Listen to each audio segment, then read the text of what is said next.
I doubt I could even start the video because I have too much on my mind today. Just too much. I'm watching the Larry Sanders Show on HBO Max for the third time. I watched it for the second time about 15 years ago. I'm watching Larry Sanders. It's a comedy about the making of comedy. It's a dark comedy about how these people who are addicted to fame and attention, no flipping, how they lose their minds. And I want to talk about losing our minds today in the concept, in the context of watch addiction. But before I start, I made a video yesterday. It was out of focus because I used a short tripod, the dark secrets, personal dark secrets of my watch collecting. And I realized I didn't even scratch the surface of my secrets. And I'm going to share a secret before I even begin this presentation. I don't know why I'm going to do this because, I don't know. I'm just going to do it because I like to tell the truth. So, I'm a Seiko fan, even though I don't think I should be. I would like to branch out, but I just can't. I'm kind of like, there's a character I watch on Netflix, The Extraordinary Attorney Wu. Now, she has autism. And she only eats gimbap. I think it's called gimbap. It's a type of sushi. It's all she eats. I'm kind of like that with my watch consumption. I only wear a Seiko divers. This is a Seiko Amura. Can you see it? Can you see the Seiko Amura in all of its glory? But that's interesting. I think my dietary gravitation is a little more diverse than the Extraordinary Wu, but my consumption of watches kind of reminds me of that. But I'm going to say something about Seiko that I never said before. It's a secret. There's a Seiko watch that I don't like it. Not only do I not like it, whenever I see it on Instagram or on YouTube, I get depressed. It depresses me. It's weird. I don't even want to see it ever. I never want to see this watch. And it's a beloved watch in the community. People talk about it. So here it goes. I mean, I'm not telling you to throw yours away if you own it. But I don't know. It's called the Seiko SKX. I never want to see one again as long as I live. It's ubiquitous. It's everywhere. It's awful. But now here's a Seiko I like. This is the Seiko Amura SLA051. I never could connect with it on the beautiful stock bracelet. I did like it a lot on the gray original Tropic. Tried it on the OEM MM300 waffle. Looks pretty good, but there's some comfort and rigidity issues with that. This is dive core. Now with dive core, which comes with a quick release, I throw the quick release away, and then I use the holes in this. They accommodate. Can I use the word accommodate? I sound like a concierge. May I accommodate you, sir? It accommodates a 2.5 Seiko fat bar. Now I have to tell you, on this dive core, I really feel connected to the Amura. And I'm looking. I was going to Trader Joe's this morning, and I forgot to buy my daughters their Trader Joe's version of organic Pop-Tarts. So I just had to buy a case of authentic Pop-Tarts on Amazon. Because my daughters, that's what they want. What are you going to do? I can't eat them. But I was looking at this and I was saying, this is a one and done. This is a one and done. I don't need another watch. This is contentment. This is a one and done. This is everything I love about a watch. High quality, high lume, retro styling. Looks good on this very soft FKM dive core.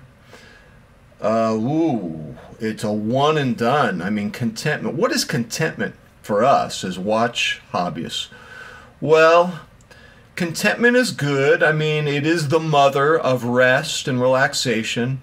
And when I think of rest and relaxation, what is the apotheosis of rest and relaxation? Can I use the word apotheosis without having my face slapped? What is the ultimate in rest and relaxation? Well, I'm 62 years old, so I'm going to make a reference to a commercial that from the 1960s. The epitome, the apotheosis of rest and relaxation, contentment. there was a commercial for Western Airlines, and it was animated, and there was a bird, a seagull, a sort of hybrid of a giant seagull and Thurston Howell III from Gilligan's Island, a sort of aristocratic, successful seagull. He would sit on the tail of a DC-6B jet, very famous jet, originally made in Santa Monica, aerospace industry in 1958. And my dad is an engineer.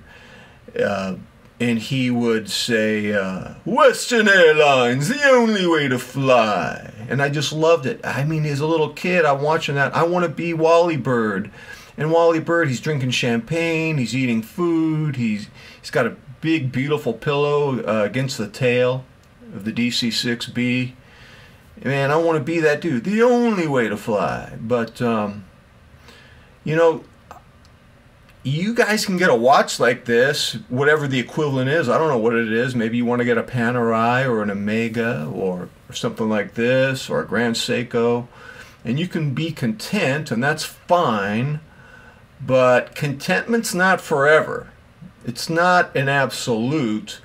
Contentment leads to complacency, and complacency leads to extinction. And that's not why we got into watches. We eventually, we're going to be like Wally Bird. The plane's going to land. We're going to go to a bunch of restaurants in Miami. We're going to eat, and we're going to stuff ourselves. We're going to go to clubs. We're going to drink margaritas, and we're going to be disgusted. And we're going to want to purge all that food out of our system. We're going to be in a state of chaos, and it's just a cycle of relaxing and eating, being on the prowl, and then taking a rest. It's more of a cycle, and that's how I see it. And so what story represents our cycle as watch obsessives? I have to go back to my favorite story from my childhood, Jack and the Beanstalk. Jack and the Beanstalk is insane in a good way. It's insane in a good way. You may be familiar with Jack and the Beanstalk. What Jack and the Beanstalk will teach us is that the watch obsession makes us crazy, and it keeps us sane at the same time. Did you hear what I just said? That's an amazing thesis. That's an amazing claim. The watch obsession, here I am. I can't even make this video without looking at my watch. The watch obsession, I should just go home. You are home! Oh, really? Okay. The watch obsession drives us crazy, yet keeps us sane at the same time. To understand that contradictory thesis, you have to look at Jack and the Beanstalk, one of the greatest fairy tales ever. By the way, I love that fairy tale, and I'm going to talk about it today, but it reminds me, there's another fairy tale I need to talk about. It's about a troll that lives under a bridge, and there's a goat. Anyways, that's for later. Let's stick with Jack and the Beanstalk now. Thank you. All right.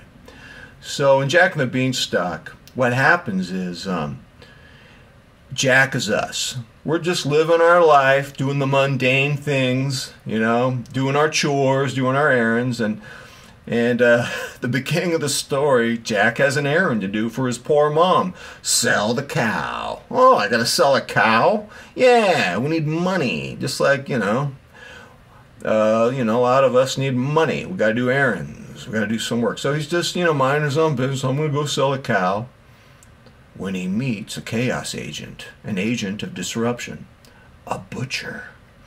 A butcher offers him not money for the cow, but magical beans.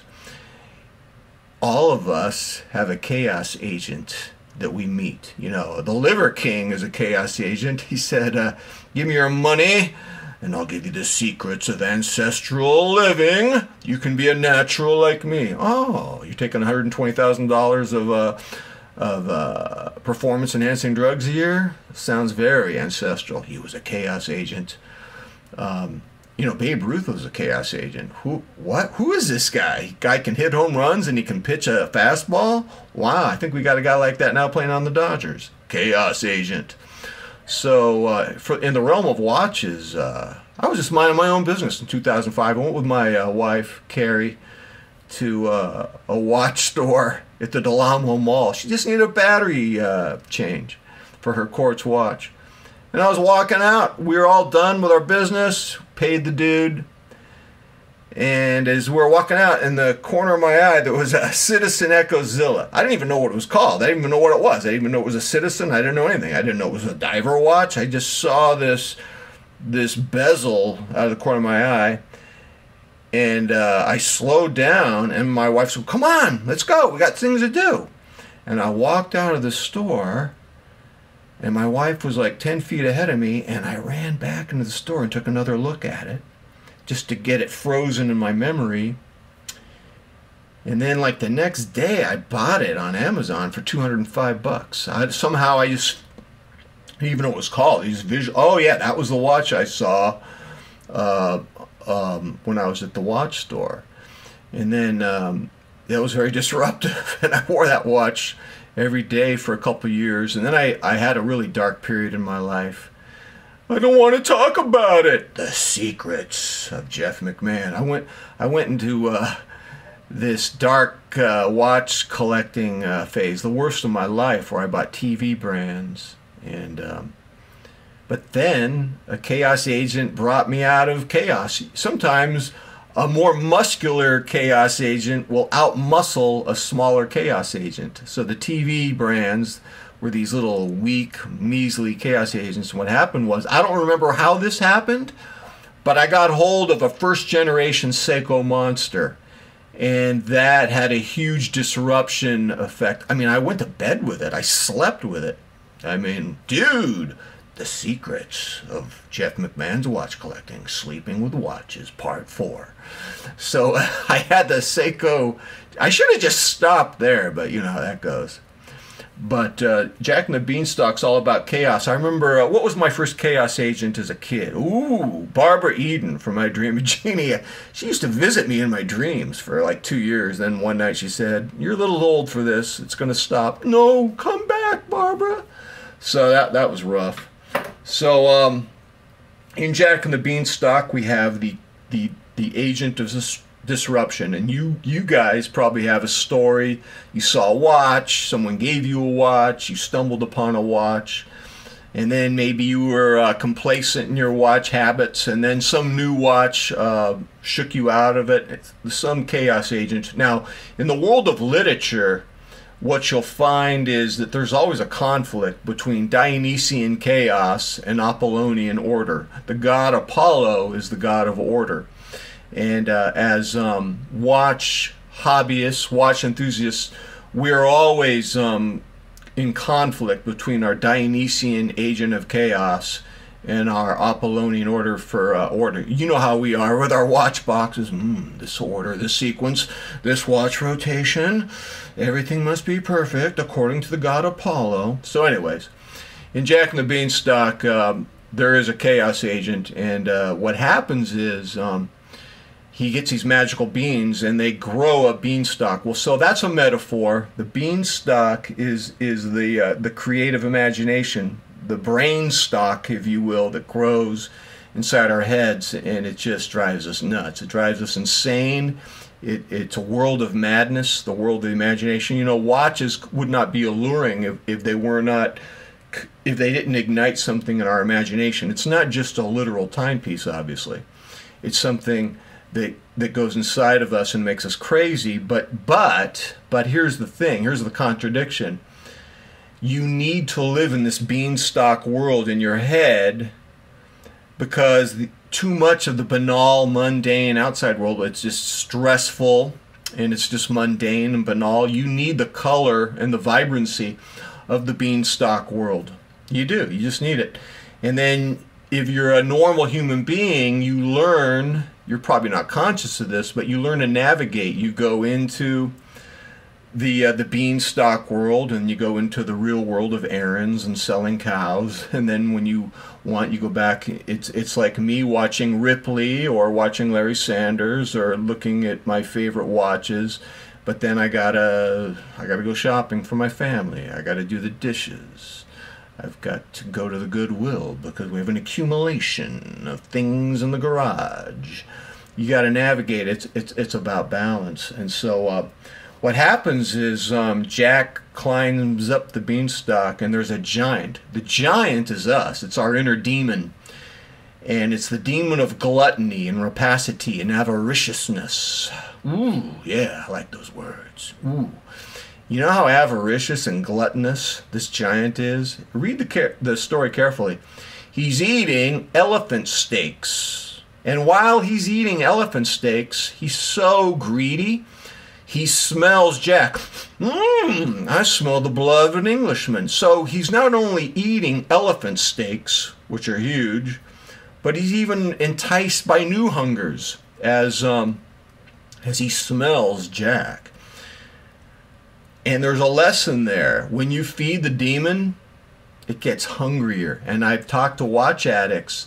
The more watches they buy, the more they want to buy. The giant is our inner watch demon. It's eating elephant steaks and it wants more blood. It smells the blood. It's going to use Jack for some kind of a soup, I believe. He's going to crush the bones and put it in his soup. And, you know, the giant is our own Homer Simpson. And let me tell you, I have that giant in me and you have that giant in you. It's a pain in the butt. It's like managing a kid. It's our inner man-child. I think our wives get sick of that. They want us to manage it. They don't want to have to manage it for us. Good luck with that. And so this is the unhinged demon in us. And then Jack sees the golden eggs, the goose's golden eggs. These are the shiny objects that entice us, that make us go up the beanstalk in the first place. The Omegas, the Panerais, the Grand Seikos. We burn our butts, though, climbing up the volcano, man. That's just the nature of the situation, man. We get enticed. What I find fascinating about the story, there's not just golden goose eggs, but there's a magical harp that's very soothing. The magical harp is a contradictory metaphor. You go, oh yes, the giant is soothed by the magical harp. Well, the magical harp is ASMR, it's soft music, it's me eating a bowl of cereal at night when I shouldn't. What's the shirt say? What did my family get me? Cold cereal lover. I'm trying not to do this. Have the cold cereal at night. Man, I got a big appetite. But so the soothing music, you know, the magical harp is actually dangerous because it's fine to rest, but if you rest too long, as the Hollywood therapist Phil Stutz will remind us, you will go too deeply into the comfort zone and you won't come out and engage with the real world. So the magical harp is sort of a mixed bag. And then finally we have the mother. The mother's fed up. She's fed up with this nonsense, man. She chops down the beanstalk and she kills the giant. Well, who's the mother to us? The mother is our inner adult. It's our ability to manage our crazy imagination and our inner demon. But I want to tell you, the story doesn't end there. For you to understand your watch obsession, your watch addictive ways, and Jack and the Beanstalk, you have to look at that story more as an eternal cycle. You know, yeah, the mom chops down the tree and kills the giant, but all this stuff is regenerative. It all regenerates. In other words, yeah, you kill the beanstalk, but another beanstalk's going to grow. You're going to meet another butcher, another liver king. You're going to meet a Steve Jobs who persuades you to go off Windows and go into the Macintosh OS system. And then you have to download Colorado or New Canyon or Arizona. He's got all Sierra, the Grand, and then it takes you like 24 hours to download the new operating system. I remember those days. I don't know if they still do that to you. I used to have Apple products, but I went to Windows 5 years ago. It's a chaos agent to go from one operating system to another, I tell you. Oh, what a chaos agent Steve Jobs was. He stole stuff, but then he made it better. And then he was a chaos agent in the sense that we all climbed up his beanstalk and dealt with his giants, and he affected the way we use technology. he's had probably as big of impact on society. You have to go back to St. Paul 2,000 years ago, who affected our notions of individual conscience and notions, and made us debate free will and predestination. Thanks a lot, Paul, for the heavy-duty lifting that we're doing now, and thank you, Steve Jobs, for the technology behavioral changes. What's another chaos agent? Social media hit us about 12 years ago.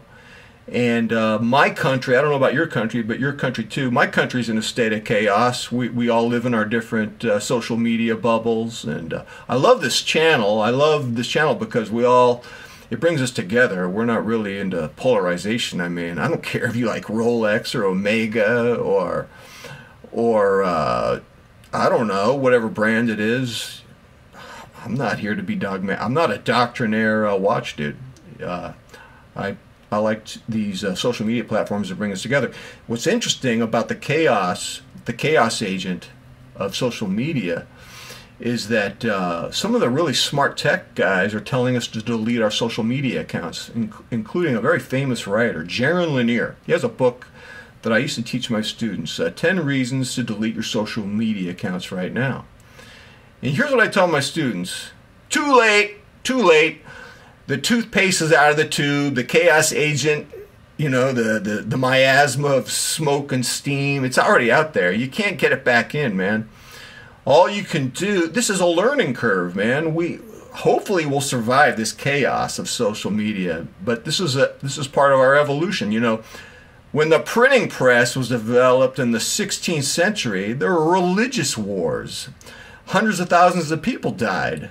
But, you know, we had books. We had a learning curve, and I think something similar is happening with social media. I think there's a lot of strife, a lot of animosity, a lot of chaos. Dionysian chaos is upon us, but there's learning. You can't erase technology. You have to keep going forward. And here's what I want to finish this video with regarding chaos agents and social media and watches. I believe in Sturgeon's Law. Sturgeon's Law is the principle that at least 90% of everything is crap, whatever category. Teachers, 90% of the teachers you get are going to be crap. Clothes you buy, 90% of the clothes. Dating, online dating, gosh, 90% of the people you date are going to be crappy scenarios. Watches, probably 90% of them out there are just crappy, yes. Social media websites, probably 90% of them are crappy. I mean, look how many people got smitten by the Liver King. You have to find, you know, you can't just throw everything away. You have to find the 10% that works for you. So, you want to know something? I woke up this morning, and I don't even know where the story Jack and the Beanstalk came from. I don't know why I thought about it. It was in my unconscious. And it made me conceptualize and give framework to my watch obsession in ways that I never saw before. I'm trying to figure out why I was thinking of Jack and the Beanstalk. Did I have a dream about? I don't know. Anyways, forgive me if you have an SKX. I'm trying to be honest. And if you have one, doesn't make me think of you in any different way. I can't look at it. If I see it on Instagram, I just shut it. I turn off the app. Maybe that's a good thing. All right, ladies and gentlemen, tell me what you think. Am I right? Is my thesis correct? Are you persuaded that, you know, the watch obsession, it does drive us crazy, but we need to be in that world to stay sane at the same time? Sort of a tightrope walk there. All right, ladies and gentlemen, it's time for my workout. Until next time, I'm out.